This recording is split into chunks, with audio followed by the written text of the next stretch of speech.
Oke, kita lanjutkan. Nah, ini ada beberapa tips untuk menghadapi pikiran negatif. Yang pertama, diakui.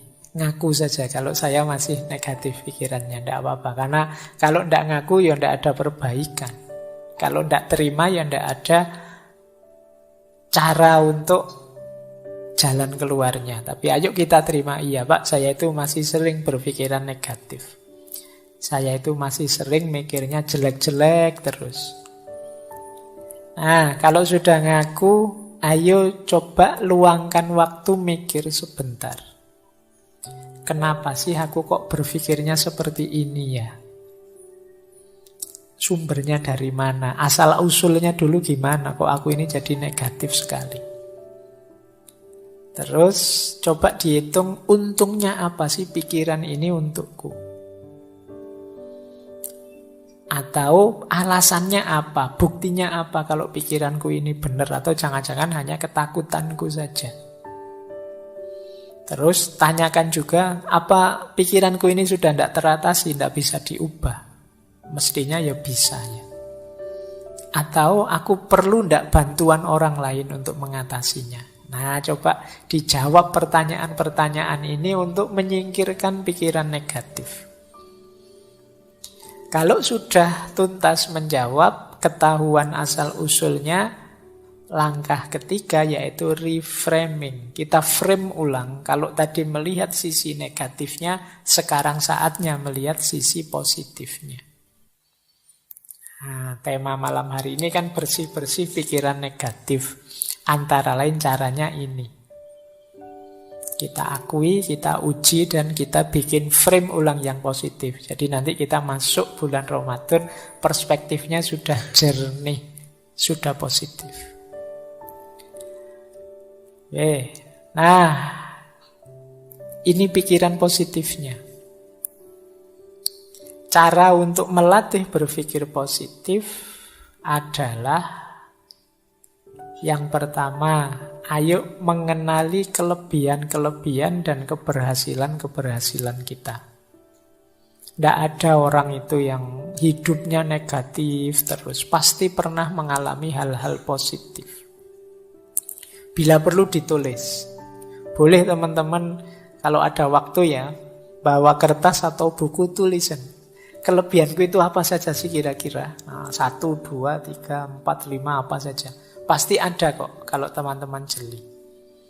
Tidak mungkin tidak ada kelebihan sama sekali. Ya kemungkinan banyak tapi tidak ketahuan saja. Kalau kalian jeli mungkin ketemu, oh ternyata saya itu orangnya begini, orangnya begitu. Coba ditulis saja. Ini membawa kita nanti pada rasa syukur. Iyalah ternyata dari sekian banyak kelebihanku, hanya satu ini toh kekuranganku. Lah terus kenapa selama ini hidupku kok murung terus ya? Nah ini coba kalian, tidak apa-apa wis latihan nulis. Meskipun tulisannya disembunyikan untuk diri sendiri juga tidak apa-apa. Mungkin malu kalau dibaca orang lain ya tidak apa-apa. Tapi paling tidak kan melakukan muhasabah sendiri.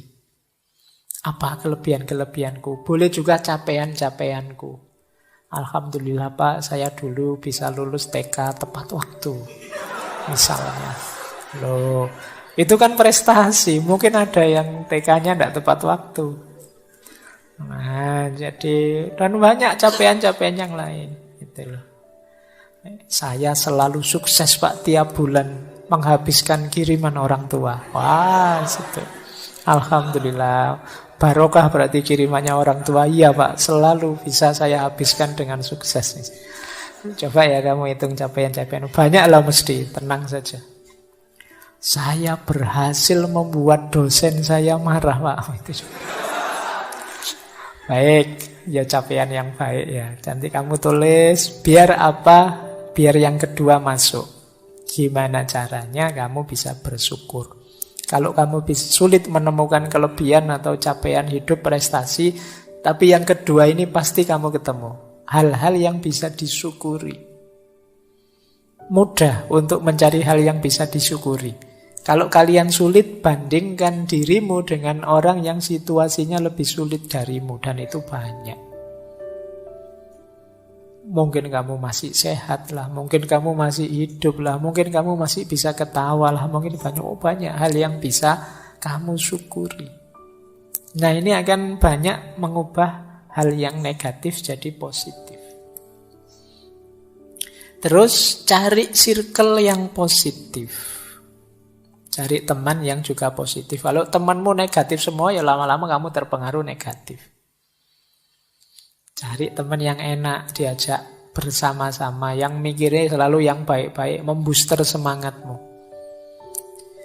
Kemudian pinter-pinter bikin afirmasi, self-talk yang positif. Ngomong yang baik-baik saja deh. Tidak hanya dengan orang lain, dengan dirimu juga begitu. Buang kalimat-kalimat yang merendahkan diri. Dasar aku ini orang bodoh, dasar aku ini orang tidak pinter, dasar aku ini orang malas. Sudahlah, ganti kalimat yang lebih positif. Jadi daripada kamu marah misalnya, dasar aku orang males, ganti kata dengan yang lebih positif.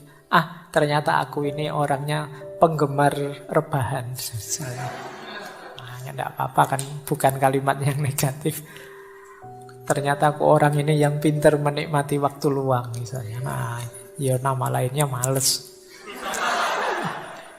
Baik. Jadi ini cari self-talk yang lebih positif. Biar pikiranmu juga positif. Jaga kesehatan tentu saja ya. Kalau kamu tidak sehat ya pingin sepositif apapun ya berat. Tapi kalau kamu sehat lebih mudah. Relax, humor. Hidup jangan kenceng terus, kaku terus. Ya ada guyonnya sedikit-sedikit tapi juga jangan guyon terus. Relax saja, santai, nikmati, mengalir saja. Hidup itu mengalir saja, mesti ada humornya, banyak yang lucu. Hidup jadi tidak lucu karena kamu serius terus, kamu pegang terus dengan keras. Biarkan saja kamu nikmati setiap prosesnya, mesti beragam. Ada seriusnya, ada lucunya, ada hidup itu begitu karakternya.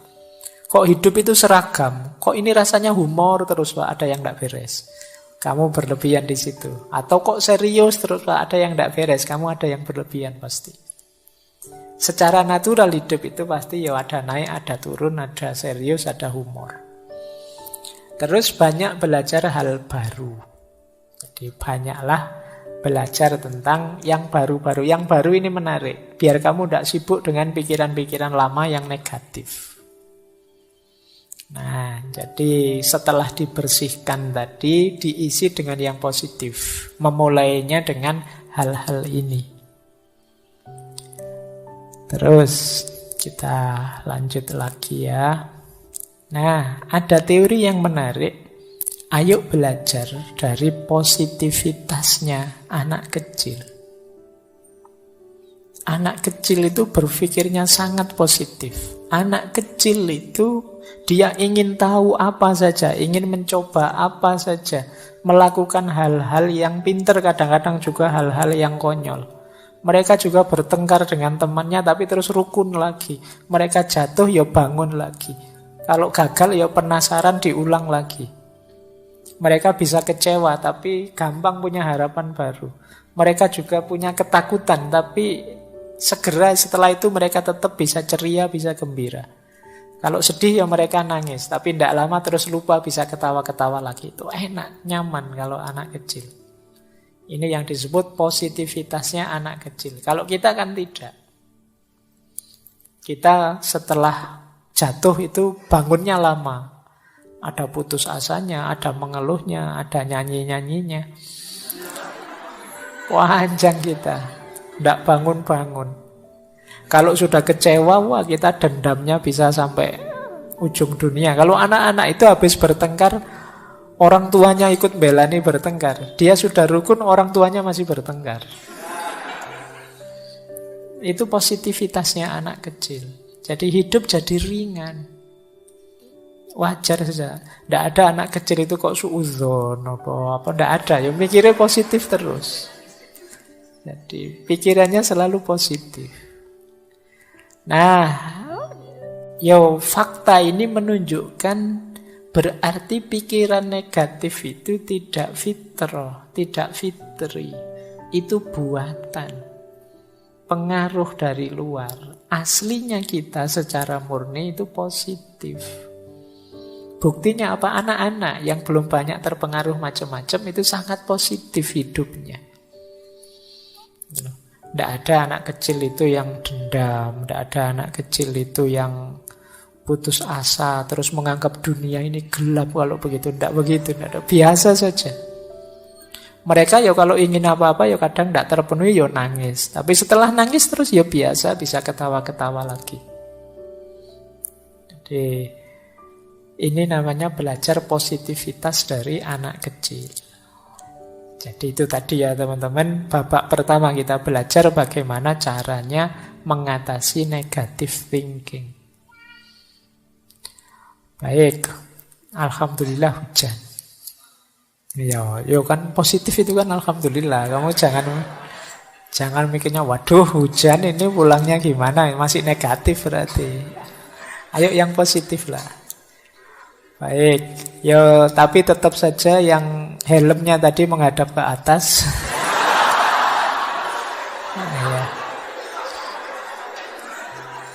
Yo, kamu benerin dulu nanti daripada kamu pulang mandi kan tidak enak. Oke, baik kita lanjutkan. Wah, tinggal setengah jam kita masih punya 2 PR. Yuk, sekarang kita masuk ke sini. Overthinking. Ini banyak sekali di antara kita. Kalau ini mungkin bukan negatif tapi bulat.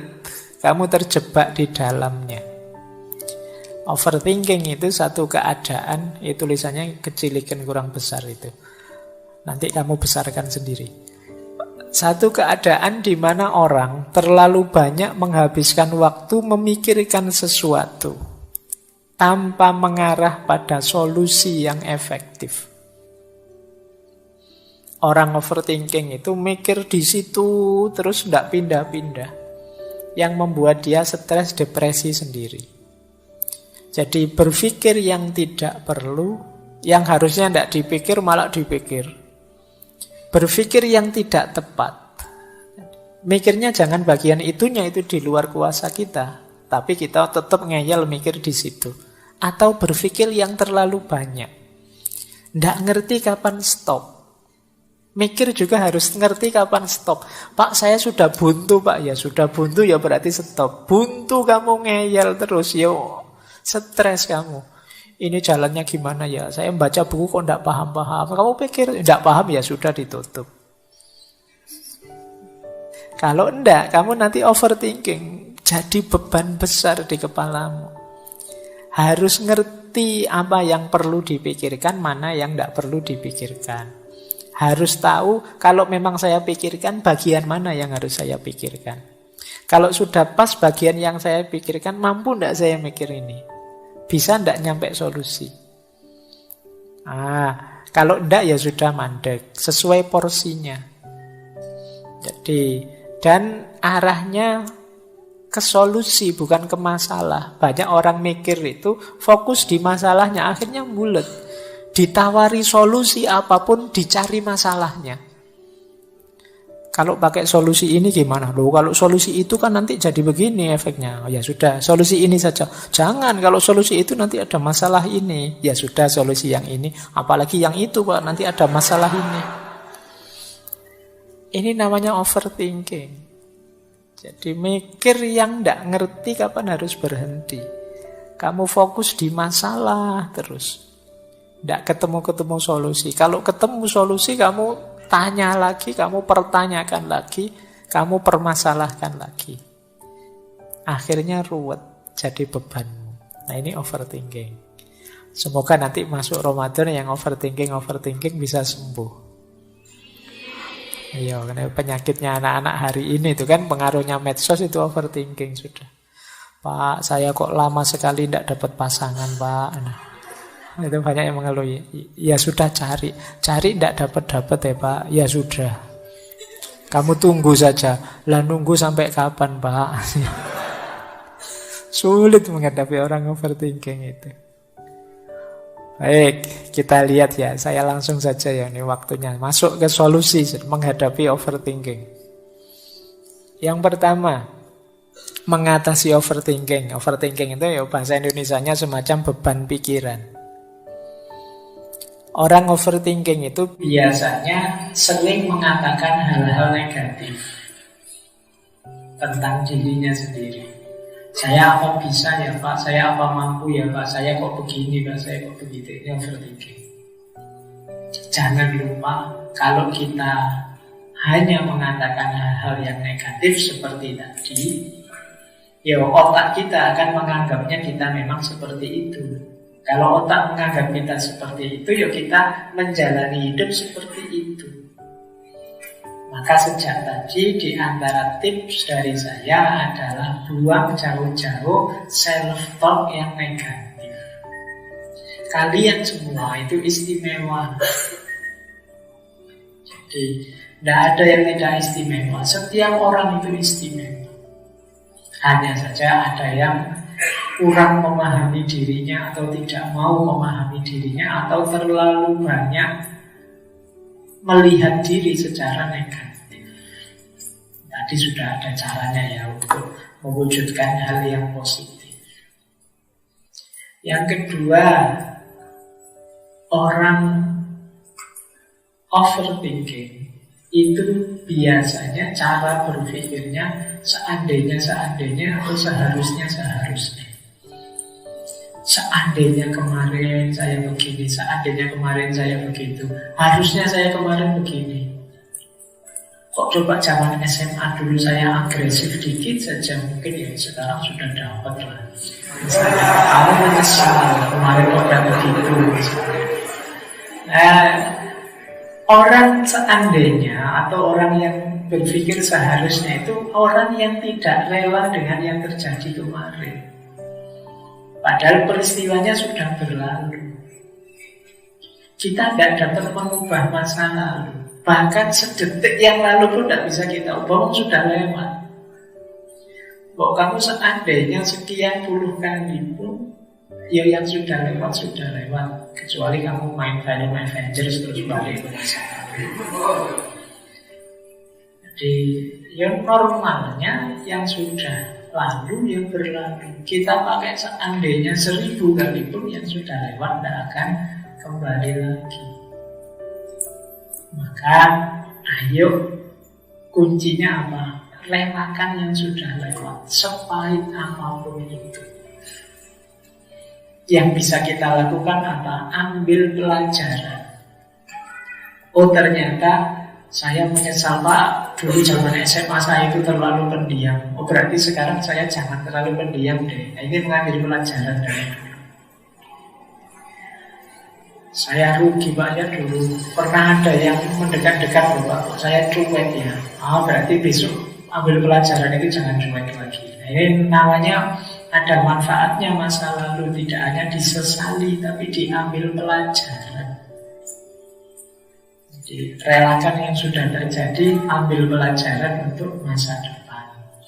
Yo kadang-kadang memang ditengok masa lalu itu biar tidak masuk ke lubang yang sama. Dulu di filsafat sejarah saya jelaskan ada ilustrasi masa lalu atau sejarah itu seperti spion. Jadi spion itu kan kecil saja, jangan besar-besar. Kalau spion sangat besar, kamu tidak bisa jalan maju nanti.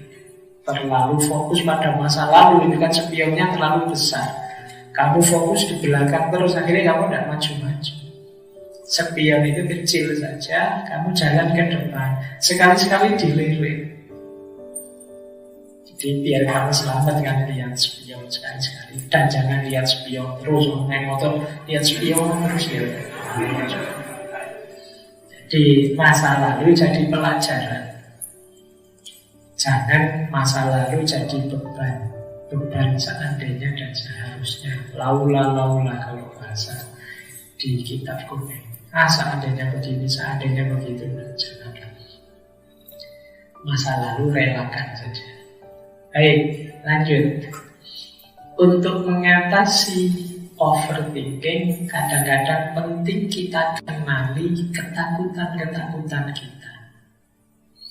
Orang overthinking itu sering punya ketakutan-ketakutan yang tidak masuk akal. Karena pikiran-pikirannya sendiri, bayangan-bayangannya sendiri. Itu ada quotes dari Marcus Aurelius itu, yang dulu waktu Stoik pernah kita kutip.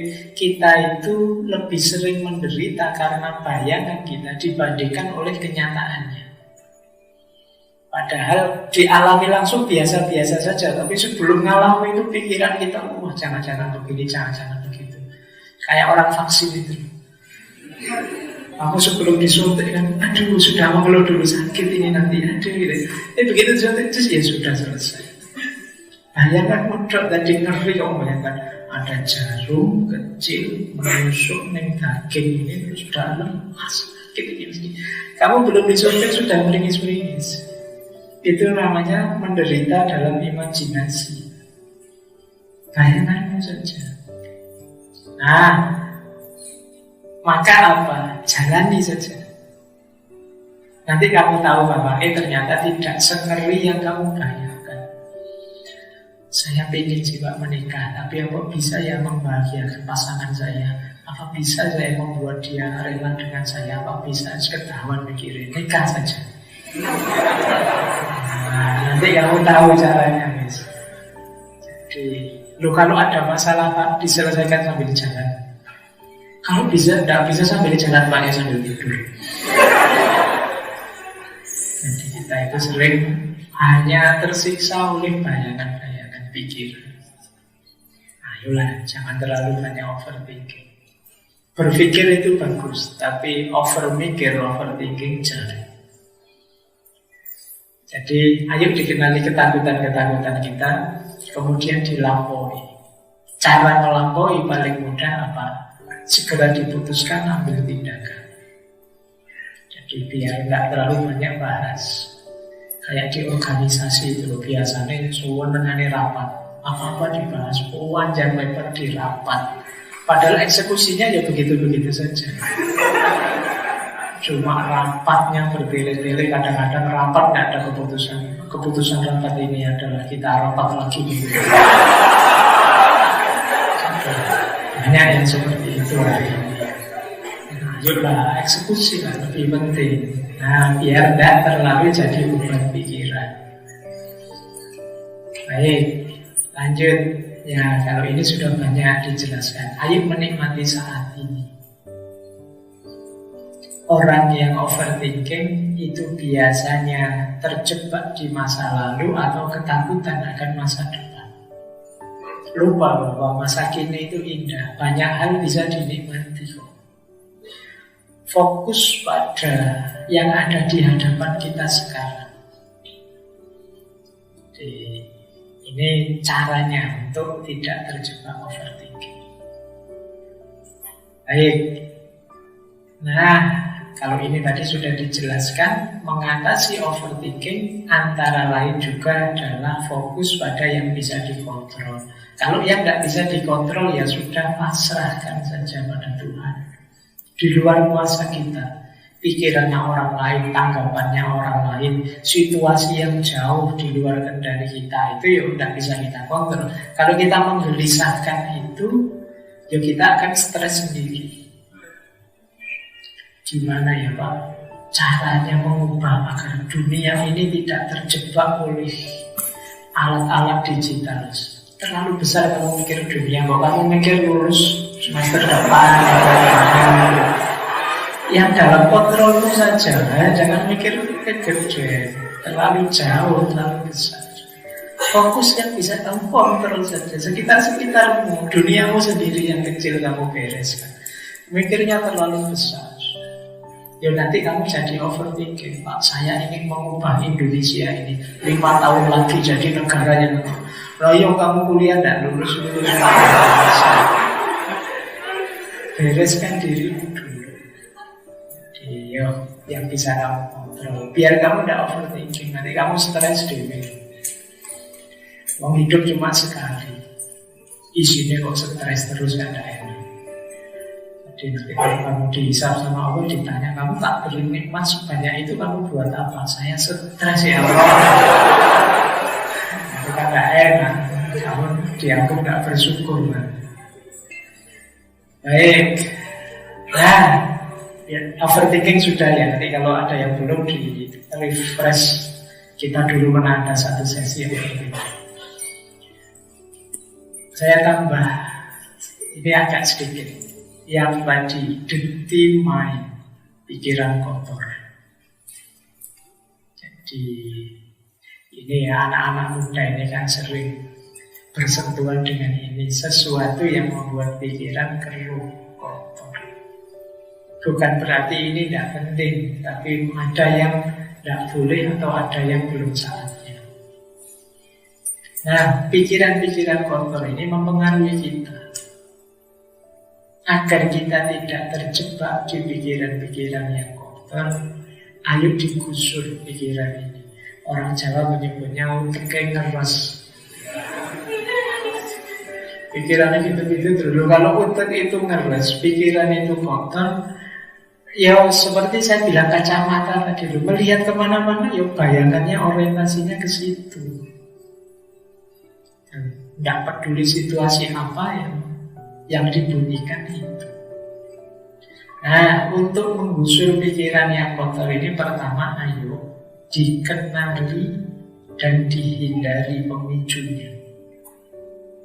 Aku itu biasanya terjebak di situ. Hal-hal yang tidak bersih itu lewat jalur apa? Oh iya Pak, saya kalau buka medsos yang ini itu loh, buka situs ini itu sering ditawari gitu-gitu. Penasaran ya Pak, kamu malah penasaran. Kenali terus hindari. Penasaran tidak apa-apa, tapi terus di rem. Tidak apa-apa lah. Dan tidak usah bikin alasan-alasan. Pak, ini dalam rangka pendidikan Pak, biar saya besok bisa Pak. Nah, kamu tidak pakai gitu masih pasti bisa. Dulu si mbahmu juga tidak melihat gitu-gitu, juga anaknya banyak. Jadi tidak tuh, kamu bikin alasan saja. Aspek pendidikan nanti ada caranya sendiri, tidak dengan cara kamu menjajani matamu, menjajani pikiranmu dengan hal-hal yang kotor. Kenali dan hindari. Kemudian kok terpaksanya ketemu? Saya tidak ingin loh Pak, tiba-tiba yang melihat saja ketemu. Abaikan. Jangan dianggap penting. Mau hadir saja, tapi terus lewat loh. Jangan ditahan, eman-eman di jangan dulu, enggak, jangan. Diganti fokus, cari yang lain, mikir yang lain, tinggalkan. Jadi kalau memang terlanjur ke situ, jadi ini untuk melatih jiwamu, karena ya kalau dimanjakan terus, ya kamu tidak bisa keluar dari situ. Kalau memang berat ibadah, kamu boleh, Pak susah Pak menghilangkan bayangan-bayangan, sudah nempel di kepala saya Pak. Padahal melihatnya itu zaman saya SMA loh Pak, tapi masih ada gambarnya di sini. Ibadah, hanya ngaji, sholat, apalah yang berhubungan dengan mobilitas vertikalmu. Mungkin kamu pikir, mungkin kamu. Jadi makanya saya pakai istilah menggusur. Menggusur itu yang sudah ada biar tidak dapat ruang, karena kamu memasukkan banyak hal baru yang positif. Jadi hal negatif yang ada di kepala biar tersingkir. Nah, ibadah boleh bagus. Atau Pak, saya itu sudah ngaji Pak, ya sholat, tapi pas sholat itu lupa bayangannya masih di situ. Bisa saja kan begitu, saking terus pikiran. Ya boleh pakai olahraga, olahraga. Ini olahraga lebih positif. Kamu berkeringat, karena kamu keluar, biasanya nggak mikir ke situ-situ sudah kalau olahraga. Ya kelemahan sebagian besar teman-teman kan biasanya malas olahraga. Olahraganya hanya pas semangat saja. Dan itu pun nggak mesti muncul seminggu sekali. Biasanya kamu lebih suka santai-santai, rebahan, main game. Saya yang olahraga jarinya saja, Allah main HP. Coba berkeringatlah untuk menggusur ini pikiran-pikiran kotor ini. Mungkin kamu lari ya, kalau kamu bulu tangkis atau sepak bola itu, kamu sudah tidak mikir ke situ sudah. Atau kembangkan hobi yang positif. asik dengan apa gitu, coba lah yang positif ya. Bukan yang, saya daripada lihat video, bikin video sendiri saja Pak. Itu malah hancur itu. Udah ya apa lah, hobi-hobi positif, aku latihan nulis untuk melihara kucing apa gitu. Iya, jadi pikirkan hal yang positif atau cari kesibukan yang positif atau cari circle yang positif, cari teman-teman yang positif. Wah, saya daripada ngeres-ngeres, saya nyari temannya udah ngeres ya. Podo wae sing dibahas yo itu lagi. Poso-poso yo masih tega bahas yang itu lagi. Memang isi pikiranmu tidak jauh-jauh dari situ. Ayo cari circle yang positif. Yo cari teman yang sering astagfirullah itu ya, sering subhanallah itu dia kamu. Ingat Allah, yang istighfarnya banyak biar kamu sadar. Baik ya, coba deh kamu latih, karena pikiran itu tergantung dengan apa kamu biasakan, dengan apa kamu sibukkan. Ya kalau kamu sibuknya ke situ-situ terus, ya dia akan terdistraksi ke situ terus. Ada banyak hal yang menarik selain itu. Kalau yang aspek kekotoran ini kan sifatnya insting sebenarnya. Kamu tidak perlu terlalu fokus ke situ, toh akan muncul-muncul sendiri. Tidak perlu dipancing-pancing juga keluar sendiri kalau itu. Makanya ayo digusur yang kotor-kotor ini dengan aktivitas-aktivitas positif tadi. Ini perlu latihan ya, biasakan. Apalagi di usia-usia kalian ini, kalau Rasulullah sih menyarankannya anak-anak muda yang sudah mampu, sudah ingin menikah tapi kok tidak punya kemampuan, ya kalau bisa ya puasa. Jadi puasa itu bisa jadi benteng. Tapi puasa yang serius ya, bukan yang puasa. Kan banyak itu yang menghabiskan puasa, Pak, saya sambil nonton drama Korea, menghabiskan waktu puasa sambil nonton apa, yo cuma dapat laparnya. Puasa yang serius. Karena puasa yang serius itu menghasilkan daya tahan dari godaan. Nah, itu di antara rahasianya puasa. Tapi kenapa kamu masih belum tangguh saja, padahal sejak kecil sudah puasa? Kemungkinan puasanya belum terlalu serius selama ini, sehingga hanya dapat lapar dan hausnya saja, belum dapat makna yang lebih dalam. Nah, kamu kejar yang lebih dalam dengan puasa yang lebih serius. Yang dipuasai tidak hanya makanan dan minuman, tapi juga mempuasai hati, mempuasai pikiran. Malam hari ini itu sebenarnya kita belajar mempuasai pikiran. Pikiran yang puasa, yang tidak menginput dirinya dengan hal-hal yang negatif, yang kotor. Minggu depan kita belajar melatih hati biar ikut puasa bersih. Baik, jadi ini cara, tips praktis untuk menggusur pikiran yang kotor.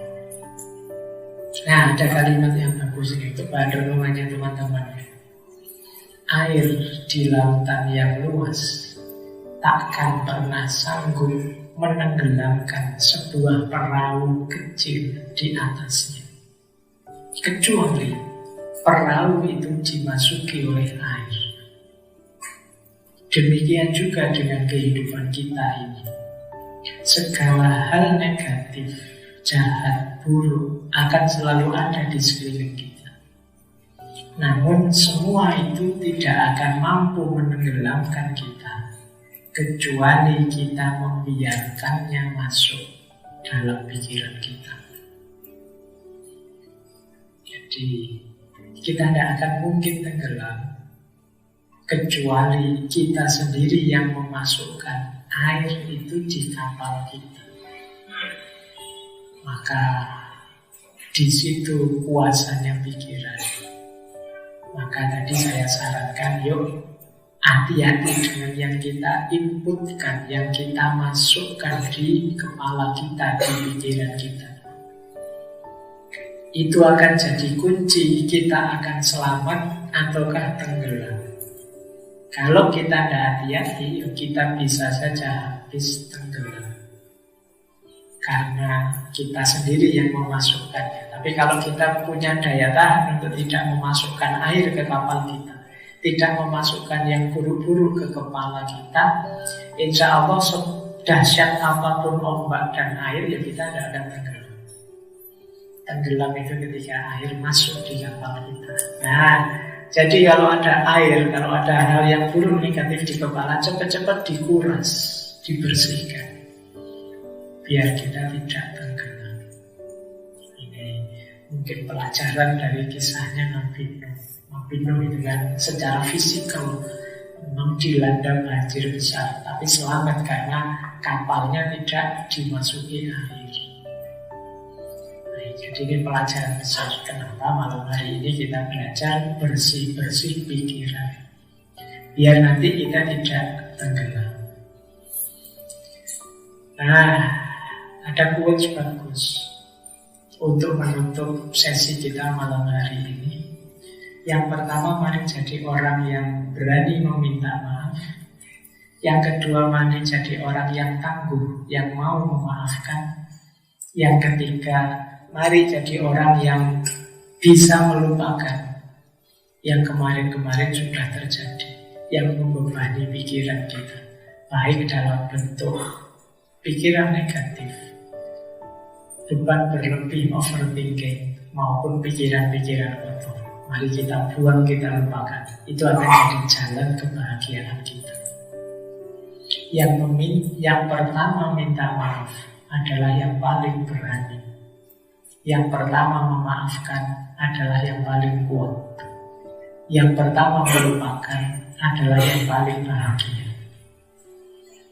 Orang yang tidak mau atau tidak sanggup minta maaf, ini orang pengecut. Dia tahu salah kok tidak mau minta maaf. Maka orang yang pertama kali minta maaf adalah orang yang paling berani. Tidak sederhana minta maaf itu. Tapi sebaliknya juga begitu. Orang yang pertama memaafkan, dialah yang paling kuat. Karena memaafkan jauh lebih berat dibandingkan minta maaf. Nah, tapi ada lagi yang lebih berat. Apa? Melupakan yang sudah terjadi sebelumnya.